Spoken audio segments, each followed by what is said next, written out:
भगवान श्री कृष्ण कहते हैं, ये यथा माम प्रपद्यन्ते तांस्तथैव भजाम्यहम् मम वर्तमानुवर्तन्ते मनुष्याः पार्थ सर्वशः।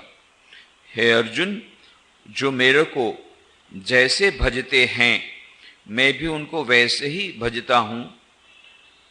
मनुष्य, बुद्धिमान मनुष्यगण सब प्रकार से मेरे मार्ग के अनुसार बरतते हैं। इसकी व्याख्या करते हुए हमने कहा था कि भगवान श्री कृष्ण यहाँ पर यही कहना चाहते हैं।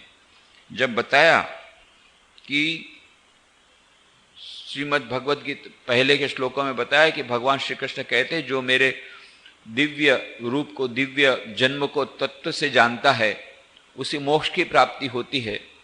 अर्जुन के मन में संदेह होता है, तो क्या ईश्वर भगवान क्या पार्शलिटी रखते हैं? क्या वे किसी पर अधिक कृपा करते हैं, उन्हें मोक्ष प्रदान करते हैं? और तब यहाँ पर भगवान श्री कृष्ण मानो कहते हैं, नहीं नहीं, जो मुझे जिस प्रकार से भजता है मैं उसको उसी प्रकार से भजता हूँ, अर्थात उसको उसी प्रकार से प्रतिदान देता हूँ। और इसके संबंध में हम लोगों ने कल्पतरु के वृक्ष की कहानी कही थी कि मनुष्य बैठा है, वृक्ष के नीचे बैठ गया थका मांदा, और उसके मन में यह आता है कि बहुत भूख लगी है, कुछ खाना मिल जाता तो कितना अच्छा था, प्यास लगी है, पानी मिल जाता तो कितना अच्छा था। और तब तक में एक आवाज़ आती है, देखता है पीछे में तो बहुत सुंदर थाली सजा के रखी है और ठंडा पानी रखा हुआ है सुराही में। वो भोजन करके तृप्त हो जाता है। बहुत देर तक चल के आया था और इस जंगल में शीतल छाया मिल गई, खाना मिल गया, ठंडा पानी मिल गया। अब उसे थकान लगी तो उसे लगा कि थोड़ा सा मैं विश्राम कर लूं, और विश्राम कर रहा था। उस समय अपनी बाहों को उसने तकिए के रूप में रख लिया। थोड़ी देर बाद सोचा, आह, एक तकिया होता तो कितना अच्छा होता, एक गद्दी होती तो कितना अच्छा होता, और पैर में दर्द हो रहा है, यदि कोई पैर दबा देता तो कितना अच्छा होता। और इतना सोचना था कि उसने देखा बहुत बढ़िया सुंदर गद्दा, तकिया सब आ गया, और एक सुंदर स्त्री आई, उसके पैर दबाने लग गई, और इतना थका हुआ था, कब सो गया उसे पता नहीं पड़ा। संध्या जब उतर आई, रात आई, तब अचानक उसकी नींद खुली। नींद खुली तो देखा कि सुंदर स्त्री नहीं है, और एकदम आसपास में घना जंगल है। और अचानक उसके मन में डर लगा, अरे बाबा रे, इतना घोर घना जंगल है, कहीं बाघ तो नहीं होगा इस जंगल में। तुरंत जैसा ही उसके मन में आया तो सामने बाघ दिखा। अरे अरे, बाघ आ गया, मुझे खा नहीं जाएगा? तो तुरंत बाघ खा लिया। क्यों ऐसा हुआ? क्योंकि वो कल्प वृक्ष के नीचे बैठा था। ऐसी परंपरा है, ऐसी किंवदंती है कि कल्प वृक्ष नाम का एक वृक्ष है, उसके नीचे बैठ करके जो कल्पना करो तुरंत साकार हो जाती है। तो भगवान तो कहते हैं, मैं तो कल्प वृक्ष के समान हूं, जो मुझसे जो मांगता है मैं उसको वही देता हूं। अधिकांश लोग क्या चाहते हैं? अधिकांश लोग मुक्ति नहीं चाहते, मोक्ष नहीं चाहते, ईश्वर को नहीं चाहते, ईश्वर से चाहते हैं। भगवान को नहीं चाहते, भगवान से चाहते हैं। विविध प्रकार की रोज का लिस्ट अलग अलग बदलता रहता है। मोटर गाड़ी से लेकर के, मकान से लेकर के, लेटेस्ट आईपॉड से लेकर के, बहुत सारी चीजें जिस प्रकार की उम्र है उस प्रकार के लोग मांगते हैं। सभी में उसमें चीज वस्तुओं का ही बदलाव है। छोटे बच्चे भी, उनका भी लिस्ट अलग रहता है, बड़े लोगों का भी लिस्ट रहता है, पर लिस्ट सबका रहता है। अभी उस बच्चे का लिस्ट रहेगा कि मुझे कलर टीवी दे दो, या आईपॉड दे दो, कंप्यूटर दे दो, लैपटॉप दे दो। तो उसकी मम्मी बोलेगी मेरे हस्बैंड का ट्रांसफर करा दो, मेरे हस्बैंड को अच्छी जॉब दिला दो। तो उसके पिताजी का, उसके पापा का यही रहेगा, उसके डैडी का यही रहेगा कि कोई अच्छी जॉब मिल जाए, या फिर कोई अच्छा मकान मिल जाए, अच्छी लेटेस्ट मॉडल की गाड़ी मिल जाए। सबकी अपनी अपनी लिस्ट रहती है, परंतु लिस्ट रहती है। तो सब भगवान से चाहते, भगवान को नहीं चाहता। तो भगवान कहते इसमें मेरा क्या दोष है? जिसको जो चाहता है, जो चाहता है उसको मैं दे देता हूं। और ये विभिन्न प्रकार से जो लोग कई देवी देवताओं की पूजा करते हैं, आजकल इतने अधिक देवी देवता बढ़ गए क्योंकि सभी देवी देवता का अलग अलग डिपार्टमेंट है, तो जहां से जो मिले, और एक एक समय में एक एक देवी देवता का बहुत रहता है।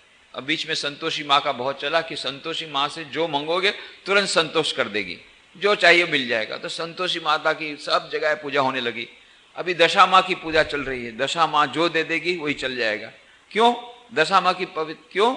हमको जो वस्तुएं चाहिए, लौकिक वस्तुएं चाहिए, वो लौकिक वस्तुएं हमें मिल जाएगी। तो सभी ज्यादा से अधिक लोग लौकिक इच्छा रखते हैं, लौकिक सुख चाहते हैं, लौकिक वस्तुएं चाहते हैं। तो भगवान कहते हैं इसमें मेरा पार्शियलिटी का कोई दोष नहीं है, उसमें मैं अलगाववादी नहीं हूं। जो जिसको मिल जाए चाहिए वो मैं दे देता हूं, जिसको मुक्ति चाहिए उसको मुक्ति देता हूं, जिसको संसार की वस्तु चाहिए उसको संसार की वस्तु देता हूं। तो इसमें मेरा कोई दोष नहीं है। और यही बात बता के हैं, कांक्षतः कर्मणाम सिद्धि यजंत यह देवता क्षिप्रम ही मानुषे लोके सिद्धिर्भवति कर्मजा। तो ये सभी लोग क्यों सर्वश्रेष्ठ, क्यों कुछ नहीं चाहते, क्यों ये सभी लोग ईश्वर को नहीं चाहते, मुक्ति को नहीं चाहते? तो इसका उत्तर यहां देते हैं, यह इस मानुषे लोके, इस मनुष्य लोक में कर्मणाम, कर्मों के सिद्धिम, फल को कांक्षन्तः, चाहते हुए देवता यजंते, देवताओं को पूजते हैं, और कर्मजा, कर्मों से उत्पन्न हुई सिद्धि क्षिप्रम माने शीघ्र, क्षिप्रम ही भवती, शीघ्र ही होती है। अर्थात इस मनुष्य लोक में कर्मों के फल को चाहते हुए देवताओं को पूजते हैं और उनके कर्मों से उत्पन्न हुई सिद्धि भी शीघ्र ही होती है, पर उनको मेरी प्राप्ति नहीं होती, इसलिए तू मेरे को ही सब प्रकार से भज। तो कहने का मतलब यह है, क्यों लोग ईश्वर को नहीं चाहते, क्यों लोग मुक्ति को नहीं चाहते?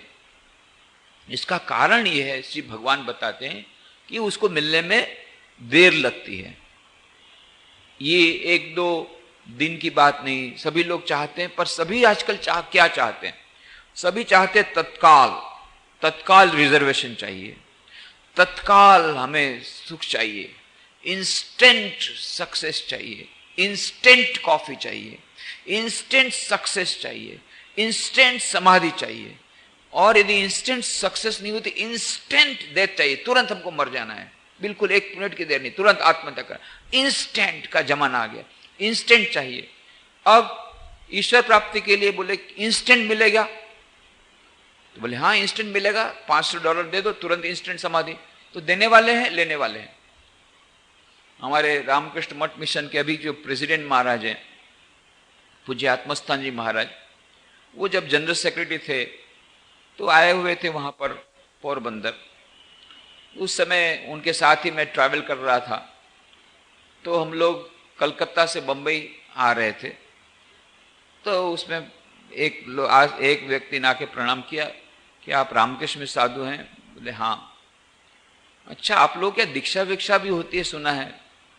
तो मैंने कहा दीक्षा होती है, हमारे प्रेसिडेंट वाइस प्रेसिडेंट देते हैं। उस समय वो वाइस प्रेसिडेंट नहीं बने थे ना, प्रेसिडेंट वाइस प्रेसिडेंट हमारे मंत्र दीक्षा देते हैं। अच्छा, वो कितने दिन की गारंटी है, कितने दिन में हो जाएगा समाधि?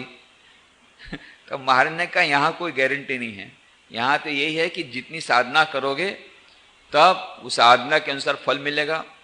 हो सकता है 1 साल, 2 साल, 1 जन्म, 10 जन्म, हजारों जन्म, वो तो अपनी तुम्हारी कितनी तीव्र साधना उसके ऊपर फल मिलेगा। राम राम बोले, मेरे को यहाँ से, मेरे को तो तुरंत, बोले इसके पहले मैं 3 बार तो समाधि हो चुकी है अभी मेरे को, परंतु वो टिकी नहीं। अभी मेरे को जो समाधि चाहिए थोड़ी 2-3 दिन चले ऐसी चाहिए। बोले उसके लिए दूसरी जगह, बहुत जगह दुकान खुल गई है वो इंस्टेंट समाधि वाली, यहाँ पर आपकी यहाँ पर नहीं चले। तो अधिकांश लोग इंस्टेंट समाधि चाहते हैं, तुरंत फल चाहते हैं। पर जो ईश्वर प्राप्ति करना चाहते हैं, जो अनंत सुख, अनंत ज्ञान, अनंत आनंद की खोज में हैं, परमात्मा की खोज में हैं, उनको धैर्य रखना पड़ेगा, धैर्य की अत्यंत आवश्यकता है।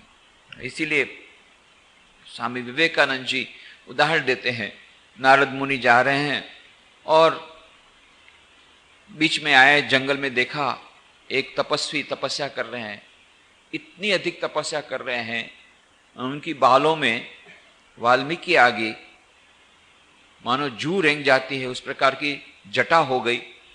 और इस जटा में किस प्रकार के कीट ने भी मानो वास कर लिया, दीमक आ गई।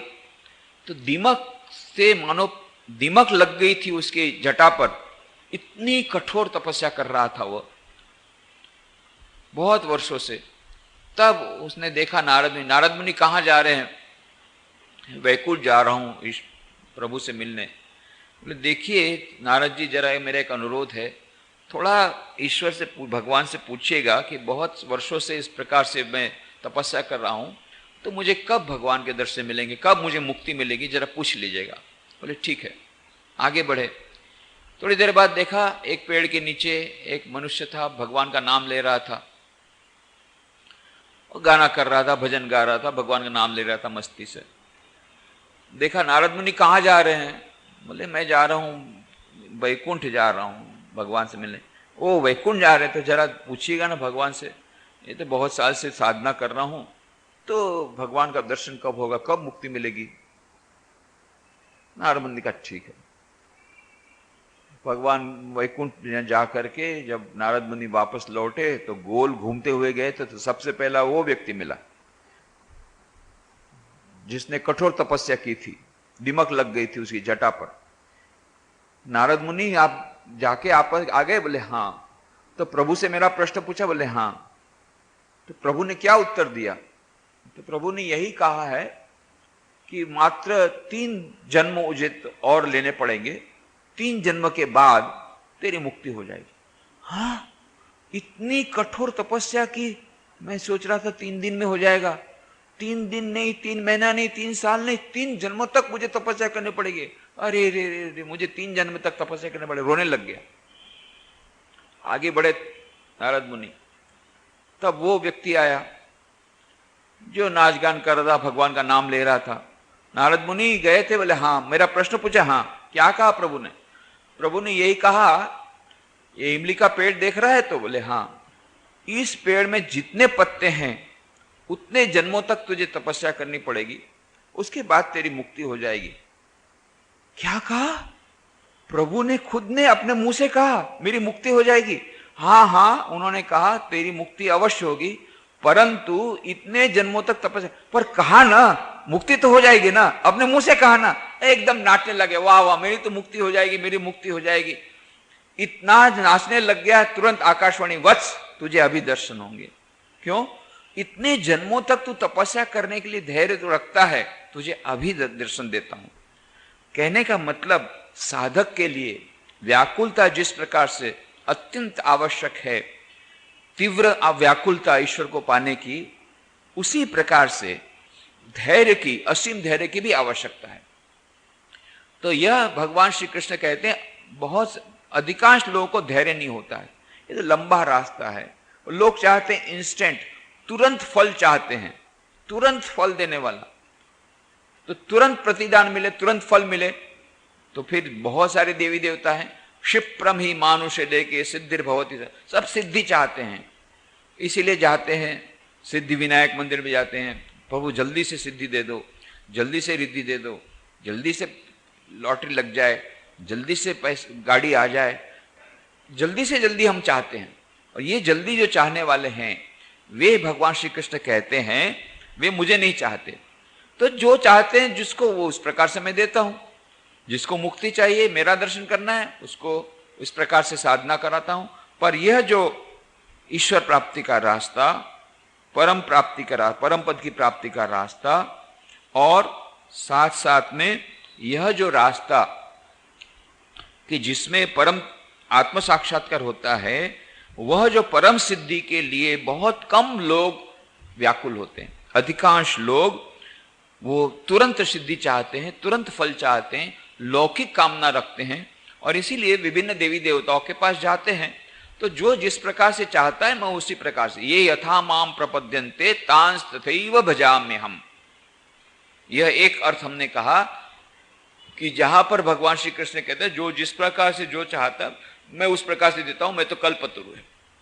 दूसरा अर्थ हमने कहा था कि जिसमें कुछ लोगों ने ऐसा कहा कि 60 प्रति 60, जो जिस प्रकार से मेरे साथ वर्तता है मैं उसी प्रकार से वर्तता हूं, तो यह ठीक नहीं लगता। इसका कहने का मतलब भगवान श्री कृष्ण कहते हैं कि यदि कोई जो मैं गाली देता है तो मैं तो उसे गाली देता हूं।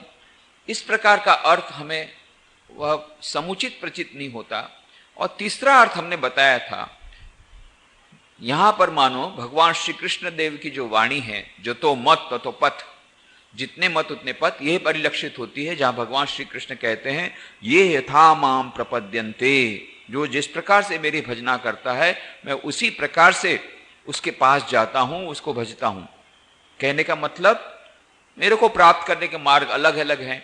जो जिस मार्ग से मेरे पास आता है उसी मार्ग से मैं उसको दर्शन दे देता हूं। यहां पर मानो ये सर्वधर्म समन्वय की बात छुपी हुई है, जो आज के हमारे विश्व के कल्याण के लिए, आज के इस ग्लोबलाइजेशन के युग में, आज का हमारा युग है ग्लोबलाइजेशन का युग, यह मानो कम्युनिकेशन टेक्नोलॉजी इतनी आगे बढ़ गई है कि सारा विश्व एक हो गया है। और इसलिए कहा गया सारा विश्व ग्लोबल विलेज हो गया, एक वैश्विक ग्राम बन गया। सारा विश्व इतना छोटा हो गया है, फिजिकल डिस्टेंस जो भौतिक दूरी बहुत कम हो गई, सुपरसोनिक फ्लाइट्स आ गए, भौतिक दूरी कम हो गई। स्वामी विवेकानंद जब 31 मई को निकले, 31 मई 1893 को बंबई से जहाज द्वारा निकले, जुलाई में जाकर के पहुंचे अमेरिका, 1.5 महीने बाद, 2 महीने बाद। और आजकल हम लोग सुबह बैठे बंबई में, बंबई से सुबह बैठे, रात को न्यूयॉर्क, इतनी स्पीडी फ्लाइट आ गई। तो डिस्टेंस कम हो गया, दूरी कम हो गई है। और कम्युनिकेशन टेक्नोलॉजी इतनी आगे बढ़ गई, इंटरनेट के द्वारा, मोबाइल के द्वारा, ISD के द्वारा, मानो सारे सभी विश्व के किसी कोने में कहीं से भी आप बातचीत कर सकते हैं, कांटेक्ट कर सकते हैं। तो मानो सारा विश्व एक बन गया। फिर दूसरी ग्लोबलाइजेशन की भी बातें आ रही है, इकोनॉमिक क्षेत्र में, आर्थिक क्षेत्र में। तो मानो ये ग्लोबल विलेज बन गया, एक गांव बन गया। सारा विश्व, सारी पृथ्वी मानो एक गांव बन गई। पहले के जमाने में एक गांव में जिस प्रकार से कम्युनिकेशन होता था, वो 40-50 परिवार हैं, 100-200 परिवार अधिक हैं। एक छोटे से गांव में जिस प्रकार से लोग एक की बात जान लेते थे, पास वाले गांव में जाने में 1 दिन लगता था, 2 दिन लगता था। जब दूध वाला जाता था, बताता था कि पास वाले गांव में उस बहू ने आत्महत्या कर ली, या वो लड़का, उसका सांप ने डंस लिया। वो दूसरे दिन उनको पता लगता, जब दूध वाला या कोई जाता था दूसरे गांव में, तब पता लगता था। पास के गांव में भी खबर नहीं पहुंचती थी। अभी तो तुरंत टीवी के माध्यम से, मीडिया के माध्यम से 1 मिनट में पता लग जाता है कि विदेश में कौन से देश में, कौन से कोने में क्या हो रहा है, इसकी खबर यहां लग जाती है। तो यह ग्लोबल विलेज हो गया, एक गांव जैसा हो गया। इसके कारण ये, अब इसको हम बोलते हैं ग्लोबलाइज्ड एक पूरा वर्ल्ड हो गया, वैश्विक एक सभ्यता आ रही है धीरे धीरे। तो इस वैश्वीकरण के युग में, ग्लोबलाइजेशन के युग में सबसे अधिक महत्व का जो संदेश है वह यही है। भौतिक दूरी कम हो गई पर मानसिक दूरी यदि बढ़ गई। एक धर्म के लोग जो एक श्रद्धा रखते हैं, एक प्रकार की श्रद्धा, दूसरे धर्म के लोगों के प्रति यह यदि घृणा का भाव रखेंगे, प्रेम का भाव नहीं रखेंगे, तो उनके बीच में घर्षण होगा, तो फिर ग्लोबल पीस नहीं आएगी। विश्व शांति यदि चाहिए तो हमें विभिन्न धर्मों के विभिन्न मतवादों के लोगों के बीच में सामंजस्य प्रस्थापित करना पड़ेगा। उस समय भगवान श्री कृष्ण का यह संदेश बड़ा प्रासंगिक है, जहां भगवान श्री कृष्ण कहते हैं, मैं जो ईश्वर हूं, मैं जो जिस प्रकार से मेरे पास आता है उसको मैं उसी प्रकार से प्राप्त होता हूं। तो मेरे को प्राप्त करने के कई मार्ग हैं, जितने मत उतने पथ। यह जो हमारे वेदों में बताया, एकम सद्विप्रा बहुधा वदंती, ये विभिन्न देवी देवताओं को जो लोग पूजते हैं, वो अंत में वो एक ही की पूजा होती है। तत्व एक ही है, उसके रूप अलग हो सकते हैं, नाम अलग हो सकते हैं, रास्ते प्राप्त करने के अलग हो सकते हैं। यही जो वाणी, ऋग्वेद की वाणी, उसको हमारे युग में भगवान श्री रामकृष्ण देव ने अपने जीवन में प्रस्थापित किया। विभिन्न धर्मों की साधना की, मां काली का दर्शन किया, भगवान श्री कृष्ण का दर्शन किया, राम भगवान का दर्शन किया, 64 तंत्रों की साधना की, उसमें पारंगत हुए, भैरवी ब्राह्मणी के पास साधना करके, फिर तोतापुरी के पास अद्वैत वेदांत की साधना की, 6 महीना निर्विकल्प समाधि में रहे, हिंदू धर्म के विविध मतांतर के अनुसार विविध प्रकार से हिंदू धर्म के विविध भावों से उन्होंने मधुर भाव से भी साधना की, साख्य भाव से भी साधना की, शांत दास भाव से साधना की, दास्य भाव से साधना की, हनुमान जी के रूप में दास्य भाव की साधना की, तो राधा क्या के रूप में उन्होंने मधुर भाव की साधना की। विविध धर्मों की विविध प्रकार से विविध मतांतरों के अनुसार उन्होंने साधना करके देखा कि अंत में जो उन्हें मिला लक्ष्य वो एक ही था। इतना ही नहीं, फिर इस्लाम धर्म की साधना की, ईसाई धर्म की साधना की।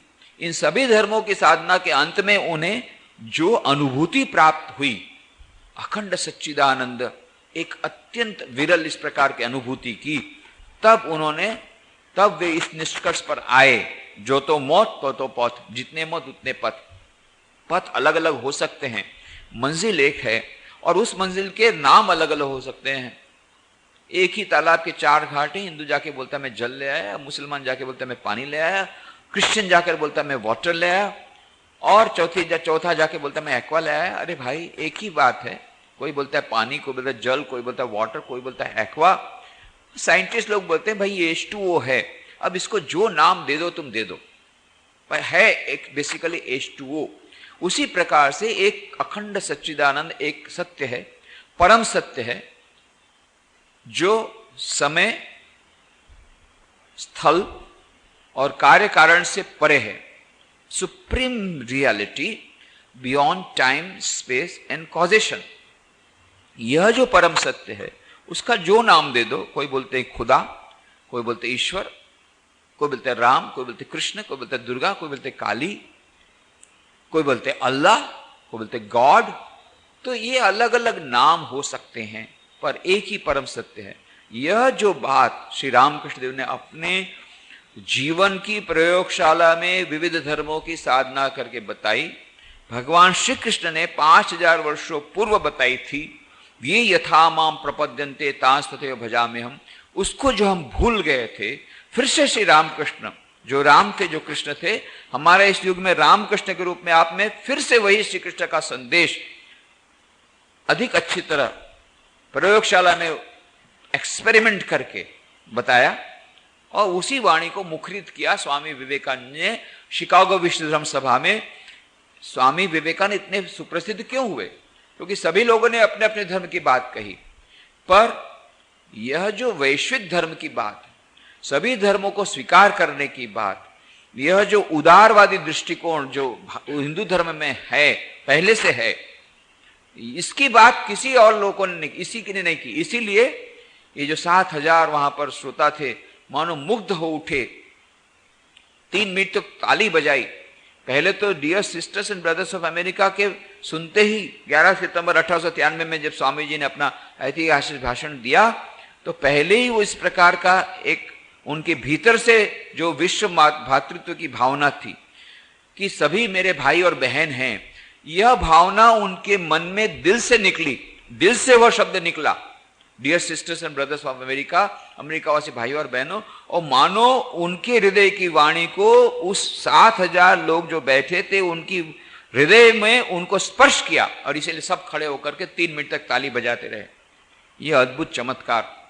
और बाद में उन्होंने संक्षिप्त भाषण में यही कहा कि हम न केवल, हम हिंदू, हमारी इतनी प्राचीन सभ्यता है, हम न केवल ही सभी धर्मों को सहन करते हैं, वरन सभी धर्मों को स्वीकार करते हैं, समान रूप से स्वीकार करते हैं। और कभी हमने दूसरे देश पर चढ़ाई नहीं की। दूसरे देशों से जो लोग हमारे पर आक्रमण करने आए, उन सबको हमने स्थान दिया, चाहे वे आक्रमण करके आए, चाहे शरणागत होकर के आए, सबको हमने स्थान दिया। और उन लोगों के लिए गिरजाघर बनवाए, उन लोगों के लिए मस्जिदें बनवाई, उन लोगों के लिए उपासना गृह बनाए। यहां इतना उदारवादी दृष्टिकोण केवल हिंदू धर्म को छोड़ के और कहीं नहीं मिलता। और इसीलिए यह सभ्यता आज 5000 वर्षों बाद भी टिकी हुई है। वह पारसी लोगों की कहानी के पारसी लोग आते हैं यहां पर, जब उनके मंदिरों को उनको खदेड़ दिया मुसलमानों ने ईरान देश से, तब पर्शिया से, अब पारसी लोग पर्शियन जो थे ये पारसी लोग आए, कहीं उनको ठिकाना नहीं, जहाज में बैठ करके तुरंत दौड़े, कितने लोगों को तो कत्ल कर दिया गया। जो बचे वे जान बचा करके स्टीमर में आए उनके पुजारी के साथ, और आकर के यहाँ पर गुजरात में ही वहां पर नवसारी के पास जो बंदर है संजाण गांव में, वहां जाकर के उतरे और फिर वहां के राजा को उन्होंने खबर भिजवाई कि इस प्रकार से हम यहाँ पर रहना चाहते हैं। और संजाण गांव के राजा ने तुरंत एक लोटा दूध भर के दे दिया, छलाछल भरा हुआ लोटा था। कि यही सांकेतिक भाषा में कहा कि हमारा यहाँ पर यह जो हमारा जो राज्य है, छोटा सा राज्य है, उसमें इतनी अधिक जनसंख्या है, इतने अधिक लोग हैं, ये मान लो लोटा भरा हुआ है, इसमें और जगह नहीं है। और फिर उन पारसियों के धर्मगुरु ने उसमें थोड़ी शक्कर डाल करके फिर से लौटा दिया वह लोटा। मानो कहने का मतलब कि जिस प्रकार से लबालब भरा हुआ दूध, उसमें जिस प्रकार शक्कर घुल जाती है, उसके लिए स्थान हो जाता है, हम भी उसी प्रकार से घुल जाएंगे। और न केवल घुल जाएंगे, हम उसमें समा जाएंगे, परंतु उस दूध को हम अधिक मीठा बनाएंगे शक्कर के द्वारा। उसी प्रकार से हम इस देश की सेवा करेंगे और इसकी सभ्यता को और मीठा बनाएंगे। और यही हुआ। तब संजाण गांव के राजा ने उनको सम्मान सहित लाए, उनको जगह दी, उनके लिए गिरजाघर बनवाए। और सचमुच में बाद में पारसी लोग ये पूरी सभ्यता में ऐसे घुल मिल गए, अपना धर्म का पालन आज भी कर रहे हैं। अग्यारी है, यहाँ पर भी पारसी अग्यारी है, वहाँ भी कुछ दिन पहले बहुत बड़ा उत्सव हुआ। उन लोगों ने अग्यारी का दर्शन कुछ समय के लिए सबके लिए उपलब्ध कराया था, उसी समय फंक्शन हुआ। तो उस महोत्सव में भाग लेने गया, देखा कि अपना धर्म का पालन वो ठीक करते हैं, पर कभी भी दूसरे धर्म के जो लोग अपना धर्म का पालन कर रहे हैं उनको वो लोग कन्वर्ट करना नहीं चाहते, उनको वो लोग उनके भीतर में दखल नहीं करते हैं और शांति से रहते हैं, सौहार्दपूर्ण रहते हैं। कभी आज तक कभी ऐसा सुना नहीं कि किसी पारसी ने मुस्लिम के साथ, हिंदू के साथ, क्रिश्चियन के साथ यहाँ झगड़ा किया हो। शांति से रहते, अपने धर्म का पालन अवश्य करते हैं, एकदम निष्ठापूर्वक करते हैं, अग्नि की उपासना जो कुछ करते हैं वो सब करते हैं। और यहाँ पर उनको फुल फ्रीडम दी गई। यह भारत में ही ऐसा हिंदू धर्म जो इतना उदारवादी दृष्टिकोण का है, जिसने विविध धर्मों के लोगों को यहाँ पर शरण दी, विविध धर्म के लोग आए उनको भी शरण दी, उन लोगों को भी रखा और आज तक रखते आए हैं। तो ये इसलिए, इसका कारण यह है कि भगवान श्री कृष्ण का यह संदेश है। जहां भगवान श्री कृष्ण ने 5000 वर्षों पूर्व वेदों की वाणी को कहा, ये यथा माम प्रपद्यन्ते तांस तथैव भजामि हम, जो मम वर्तमानो वर्तन्ते मनुष्या पार्थ सर्वशः, जो जिस प्रकार से मेरे पास आता है मैं उसको उसी प्रकार से उसको मिलता हूं। तो अलग अलग रास्ते से आते हैं तो अंत में मेरे पास ही आते हैं वो सब रास्ते। इसलिए ये जो विविध रास्ते जो हैं, जो तो मत तो पथ, हमारे इस युग में रामकृष्ण देव ने फिर से उसको अपनी प्रयोगशाला में जो सिद्ध किया, उसी संदेश को, सर्वधर्म समन्वय के संदेश को जो भगवान श्री कृष्ण, इसलिए tolerate all religions but we accept all religions as equally true. हम न केवल सभी धर्मों का सहन करते हैं पर सभी धर्मों को समान रूप से स्वीकार करते हैं। जैसे ट्रेन में हम जा रहे हैं, अभी हमारा रिजर्व डिब्बा है, परंतु लोकल पैसेंजर कभी कभी आ जाते हैं। वो लोग एक साथ आते हैं, एक दो नहीं आते, वो सब लोकल पैसेंजर हैं, वो ऑफिस में जाने वाले, दूसरे काम करने वाले, एक साथ 20-25 का झुंड आ गया, जा करके आपके वो वहां पर जाकर के वो रिजर्व कंपार्टमेंट में जाके बैठ गए। आपको बोले अब थोड़ा सा दूर बैठी रहे। अरे भाई ये रिजर्व कंपार्टमेंट, अरे तो ट्रेन खरीद ली क्या, तुम्हारे बाप की गाड़ी है? अरे हम लोग तो नेक्स्ट स्टेशन में उतर जाएंगे। तो हम लोग क्या करते हैं भाई, इतने सारे इनसे झगड़ा करने से फायदा नहीं है। और इतने दादा के लोग हैं, दादागिरी है, अब दूसरे स्टेशन पे फिर दादा लोगों को लाएंगे, फिर जबरदस्ती कौन झंझट करेगा, साथ में परिवार वाले हैं। अच्छा ठीक है भाई सहन करो, अच्छा ठीक है बैठो, चुपचाप बैठे, सहन कर लिया, ये सहन करना है। उसी प्रकार से स्वामी विवेकानंद बोलते हैं हम दूसरे धर्मों को सहन कर लें, चलो भाई अब क्या करें, अब आगे हैं पारसी लोग, ये भी आगे, सहन कर लो, नहीं, स्वीकार करते हैं। क्यों? सभी धर्म उसी परम सत्य को ले जाते हैं, उसी परम सत्य की ओर हमको ले जाते हैं, ये हम स्वीकार करते हैं। ये एक ही धर्म है जो इतना उदारवादी दृष्टिकोण है कि किसी को कन्वर्ट करने की कोई आवश्यकता नहीं है। क्यों? सभी धर्म समान रूप से महान है, तो जिसको जो धर्म का पालन करना हो करे। तो कन्वर्शन की बात कब आती है? जब आप अपने धर्म से संतुष्ट नहीं हैं। जो संतुष्ट नहीं है ये कौन देखेगा? सभी धर्म महान है, तो जिसको जो धर्म है, जिस जन्म में जन्म हुआ है, उसी धर्म का पालन करे। कभी हिंदू धर्म के लोग दूसरे धर्म को कन्वर्ट करना नहीं चाहते हैं। भाई तुम क्रिश्चियन हो, ठीक है, तुम क्रिश्चियन धर्म का पालन करो, तुम मुस्लिम हो तो मुस्लिम धर्म का पालन करो, तुम्हारे लिए वो मुबारक, पर मेरे लिए मैं हिंदू धर्म मुबारक। जिसको जो अच्छा, जिसमें वो जन्म लिया, सभी धर्म समान रूप से महान है, तो फिर धर्म परिवर्तन की आवश्यकता कहां है? यही मुख्य पॉइंट था।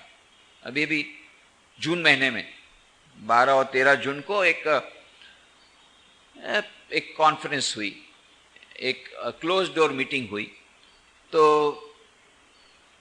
आए हुए थे वेटिकन सिटी से, रोम से, वहां के पोप के रिप्रेजेंटेटिव कार्डिनल तौलीन ये इंटर रिलीजियस अंडरस्टैंडिंग की जो कमिटी है वेटिकन में, उसके चेयरमैन भी है। ये पोप के रिप्रेजेंटेटिव बन करके आए थे, उन्होंने क्लोज डोर मीटिंग की। तो उसमें जाने का हुआ। हम लोग करीब 8 या 10 हिंदू धर्म के प्रतिनिधि थे और 8 या 10 उनके क्रिश्चियन फादर्स, बिशप्स और कार्डिनल थे। ऐसे कुल 20 जनों की क्लोज डोर मीटिंग हुई।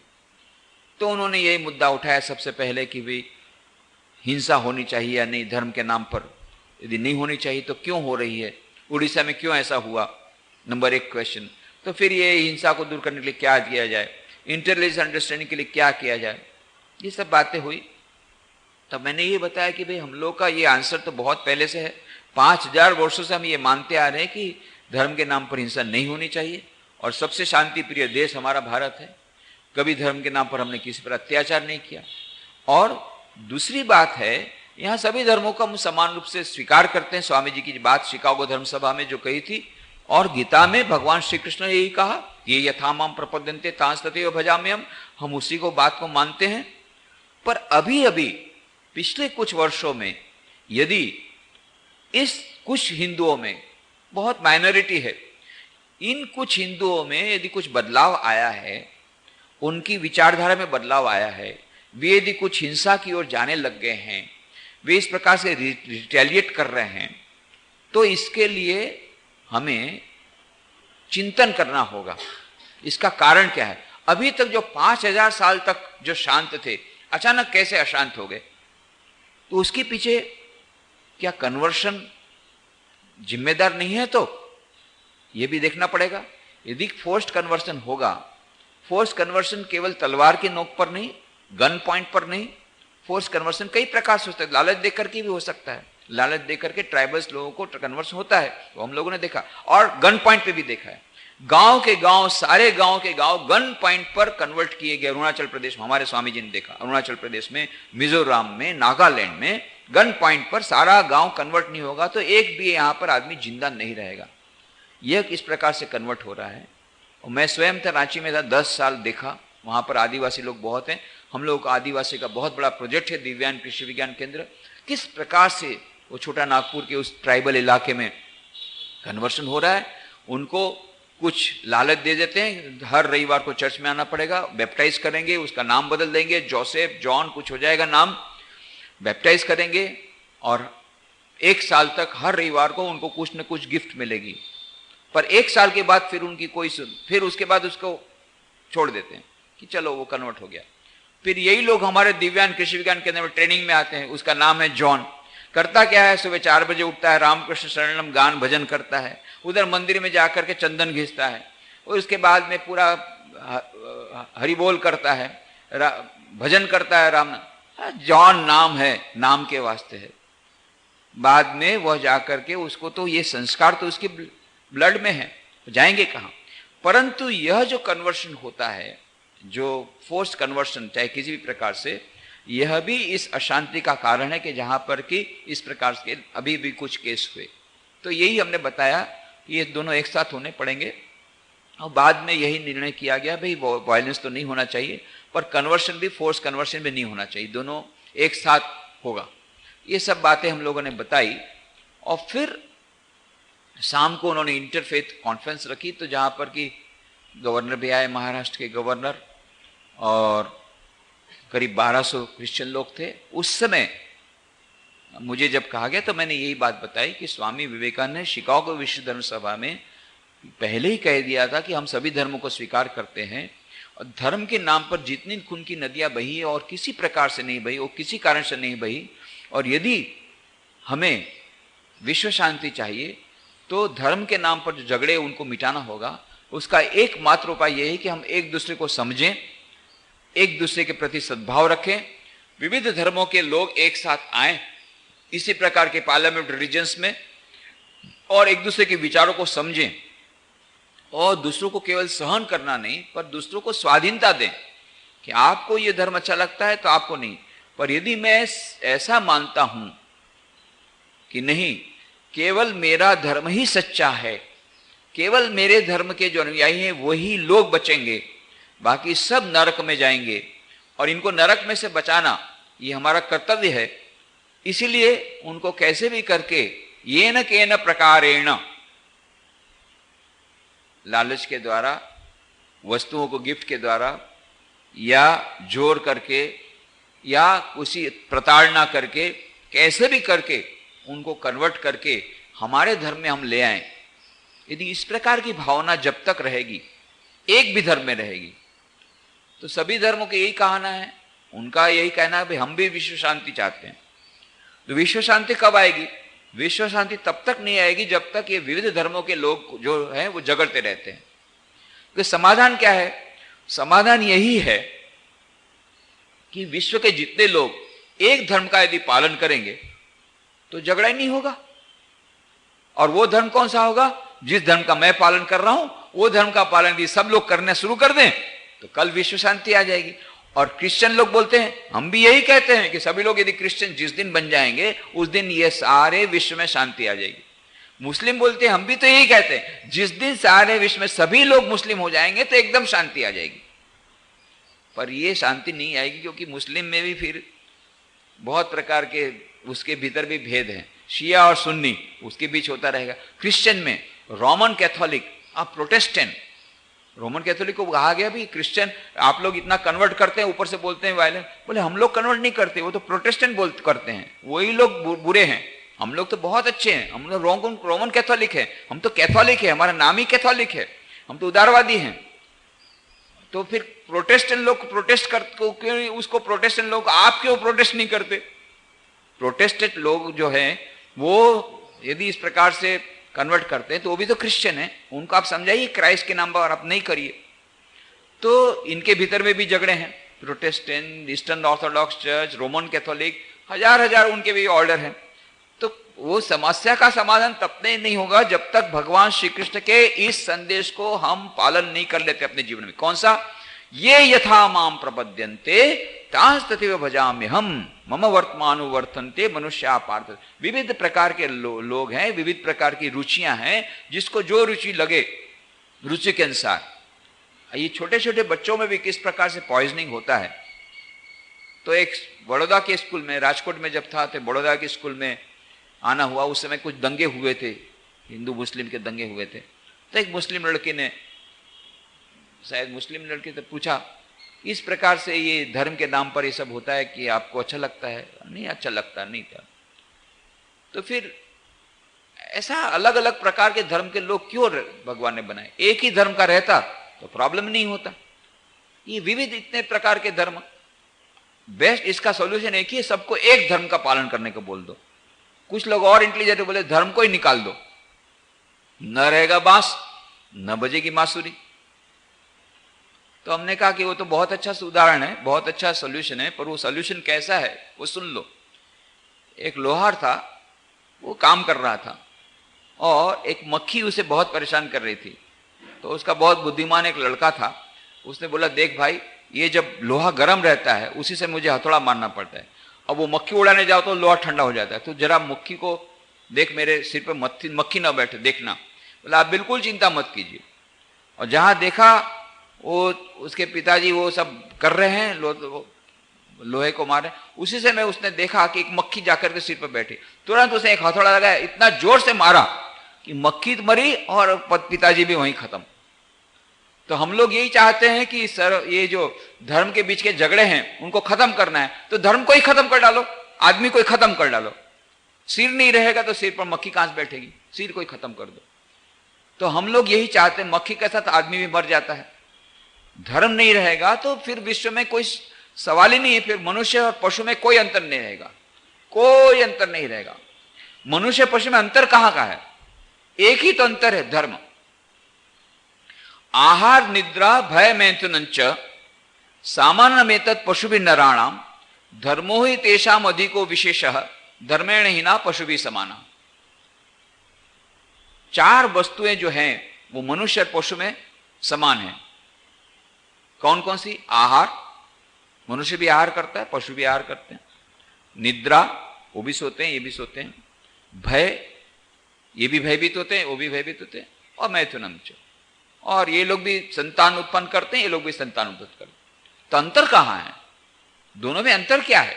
मनुष्य पशु में अंतर कहां? आहार निद्रा भय मैथुनंच सामान्य में तत् पशु भी नराणाम, पशु और नर में ये चारे वस्तु कॉमन है। धर्मो ही तेषाम अधिको विशेषः धर्मेण हीना पशु भी समाना। एक धर्म ही है जो पशु और मनुष्य में अंतर बताता है। जिस मनुष्य में धर्म नहीं है उसमें और पशु में कोई अंतर नहीं, वो पशु के समान। तो क्या हम सबको पशु बनना है? यदि पशु नहीं बनना है तो धर्म की आवश्यकता है। परंतु धर्म यदि लेते हैं तो धर्म के नाम में झगड़े होते हैं, खून की नदियां बहती है। तो समाधान क्या है? सभी लोग एक ही धर्म का पालन करें। तो उस लड़के ने पूछा तो सभी लोग एक ही धर्म का पालन क्यों नहीं करते? एक नियम बना लीजिए, सब लोग पूरे सारे भारत में एक ही धर्म का पालन सब लोग करेंगे तो सभी का प्रॉब्लम सॉल्व हो जाएगा। बोले मैंने कहा था तुम्हें एक काम करो, तुमको जलेबी अच्छी लगती है ना रसगुल्ला अच्छा लगता है? नहीं, मुझे तो जलेबी अच्छी लगती है। तो ठीक है, अब तुम उठ करके सब लोग को पूछो, जिसको जिसको जलेबी अच्छी लगती है उसको बचाना, और कोई बोला मुझे रसगुल्ला अच्छा लगता है उसको मार डालना, तुरंत उसका गला काट डालो। कोई बोलेगा कि नहीं मुझे समोसा अच्छा लगता, मारो। बोलता मुझे मैगी, मारो। केवल जलेबी जिसको अच्छी लगे उसी को जिंदा रखना। ऐसा कैसे हो सकता है? बोले तुम ऐसी बात कर रहे हो, तुमको जलेबी अच्छी लगती है इसके लिए जिसको जलेबी अच्छी लगती है सबको मार डालना। तुमको हिंदू धर्म अच्छा लगता है तो तुम हिंदू धर्म का पालन करो, उसको मुस्लिम धर्म अच्छा लगता है उसको मुस्लिम धर्म का पालन करने दो, उसको रसगुल्ला खाने दो। किसी को क्रिश्चियन धर्म अच्छा लगता है उसको दूसरा खाना नमकीन खाना तो उसको वो खाने दो। तुम बोलते नहीं मुझे जो अच्छा लगता है सबको वही खाना पड़ेगा, नहीं तो सबको मार डालें। जिसकी जिस प्रकार से रुचि उस प्रकार से धर्म का पालन करें। परंतु समस्या यही आती है कि अपने अपने धर्म का पालन करें पर दूसरे धर्म के लोगों के प्रति विद्वेष भावना न रखें। तुमको जलेबी अच्छी लगती है तुम जलेबी खाओ, पर जो लोग जलेबी नहीं खाते उसके साथ झगड़ा मत करो। उनको जो अच्छा लगता है खाने दो, स्वाधीनता दो। यही स्वाधीनता देने के लिए रामकृष्ण देव आए थे। विविध धर्मों की साधना करके उन्होंने बता दिया सभी धर्म एक ही परम सत्य की तरफ ले जाते हैं।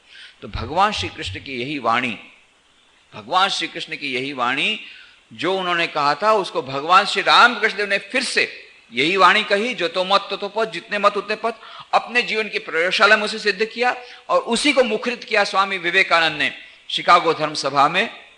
और उसमें उन्होंने इसी गीता के श्लोक की आवृत्ति फिर से की। वहां शिकागो धर्म सभा में यही श्लोक बताते हुए कहा कि भगवान श्री कृष्ण जो कहते हैं उसको हम लोग मानते हैं।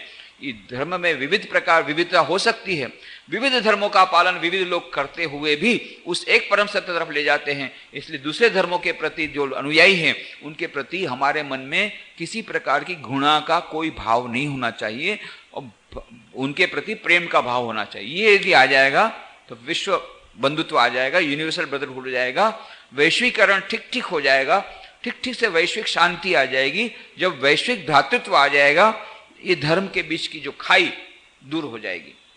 तो यह बात हमें खास याद रखनी है। आज विश्व में धर्म के बीच वैश्वीकरण के युग में धर्म के नाम पर जो झगड़े हो रहे दूर नहीं होंगे तो वैश्वीकरण ठीक ठीक नहीं होगा, विश्व शांति नहीं मिलेगी। सैमुअल पे हंटिंगटन की किताब का हमने रेफरेंस दिया था पिछले सब चर्चाओं में, the clash of civilization and the remaking of a world order, जहां उन्होंने कहा कि जितनी टकराहट है देशों के बीच की टकराहट नहीं है, आजकल जितनी टकराहट चल रही है देशों के बीच की टकराहट नहीं, वो है सिविलाइजेशन की टकराहट, सभ्यताओं की टकराहट, धर्मों के बीच की टकराहट, इस्लाम और ईसाई धर्म के बीच की टकराहट। यह सब उसने अपनी किताब में बताया। इन टकराहट से हमें बचना है तो भगवान श्री कृष्ण का संदेश 5000 वर्षों पूर्व दिया गया, आज कितना प्रासंगिक है। सारे विश्व में शांति आ जाएगी यदि श्लोक हम अच्छी तरह समझ लें और अपने जीवन में, व्यक्तिगत जीवन में और वैश्विक जीवन में, सामूहिक जीवन में यदि उसका पालन कर सकें तो विश्व शांति आ जाएगी। अगले चर्च की चर्चा, अगले श्लोक की चर्चा हम लोग आरंभ करेंगे। चातुर्वर्ण्यम मया सृष्टम गुणकर्म विभागशः तस्य कर्तारम विद्य कर्तारम अव्ययम। इस श्लोक की समझना बहुत आवश्यक है, इस श्लोक को समझना बड़ा आवश्यक है। इस श्लोक को कोट करके कई जगह पर जाति भेद की, वर्ण व्यवस्था की प्रथा आ गई है और इतने सारे अत्याचार निम्न वर्ण के लोगों पर हुए हैं।